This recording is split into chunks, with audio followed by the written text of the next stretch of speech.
All right, well, good afternoon, Mission Hills Church.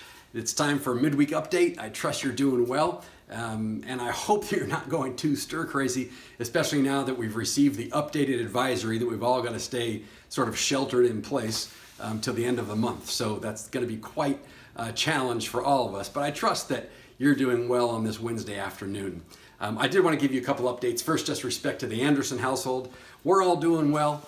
We're keeping busy. We're working on that garage. It's not photo worthy yet, but as soon as we finish organizing and cleaning our garage, I'm going to show off and let you see a photo of how much work we've done in our garage. But that's more than a one-day project, so we're still in the middle of that.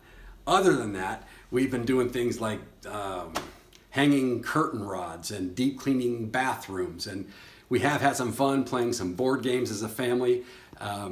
Also, a lot of jigsaw puzzles, or at least for Geraldine and Delphina, they've been doing lots of jigsaw puzzles.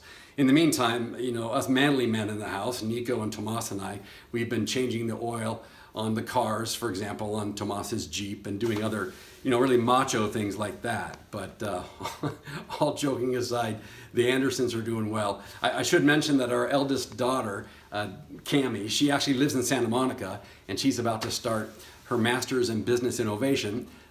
Due to the coronavirus, it'll be online, but she's diving into that program, so we're excited for her. Our cat Mango continues to rule the house. He's wondering why we're spending so much time here in his home, but we do love our cat. I mentioned we had a new furry friend by the name of Flaca. Flaca in Spanish means skinny little girl, or skinny girl, skinny one. And Flaca's our squirrel, our adopted squirrel. It comes by every morning and just chows down a handful of walnuts and almonds and different sorts of nuts that we give her. Come to find out that if we don't leave a sufficient amount of nuts in the morning, she will hop up onto the ledge, and here's a picture of her. She'll hop up onto the ledge outside of our kitchen sink window, and just to let us know, hey, the food's not enough, I need some more nuts. So anyways, that about summarizes our experience here so far. I trust that you're doing well. By the way, I mentioned on Sunday that Helen Willison was going to have a birthday. And of course, she did. It was Monday, 2 days ago. She turned 100. And what a great celebration for her. Even though she couldn't celebrate it with everybody crowded around, lots of people blessed her with cards and phone calls and flowers and such. Here's a picture of her. I had a chance to stop by her house, and yes, I observed social distancing, but I got a photo of her. And before I left, she wanted to show me how flexible she still was, and she turned this into a challenge for me and anybody in the church. She's 100 years old. She took the palm of her hands and simply bent from her waist with keeping her knees locked, and she can actually put the palm of her hands on the floor.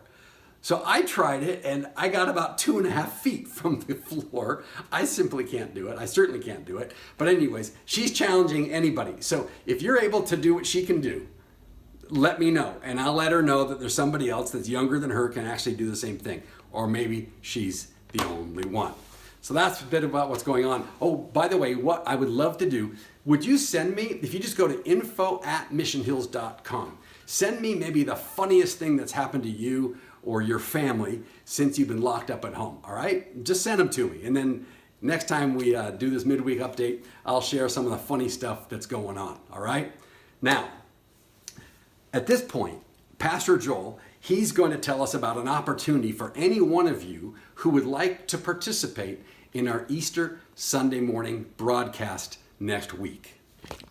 Hi, Mission Hills. I would love to have you and every person in your family involved in celebrating in the opening song of our service on Easter Sunday. So to get involved, please do it. You can click on a link that's in the description of this video, and it'll give you more instructions on how you can do that. Please do it. It'll be such an encouragement to everybody in our church. Thanks. Thank you, Joel. I appreciate that, and I hope that a lot of you participate.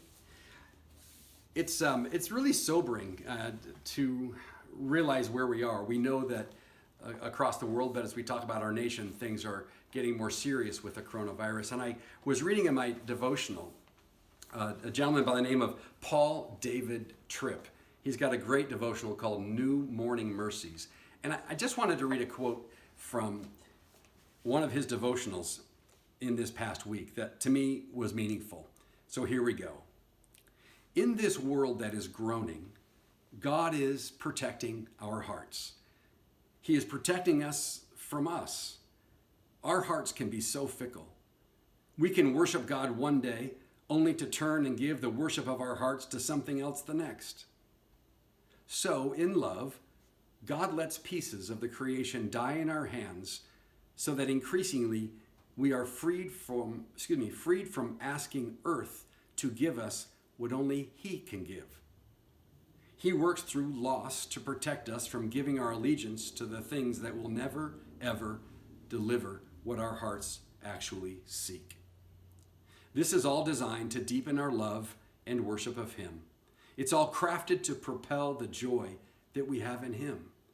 And in so doing, He's preparing us for that moment when we will be freed from this present travail and give all of our being to worship Him and to worship Him forever and ever.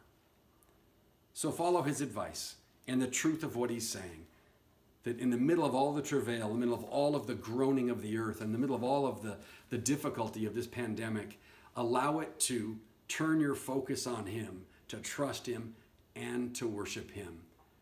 And don't ever forget, as the psalmist said, Psalm 29, 10, and 11, we focused on this several times in the last couple of weeks.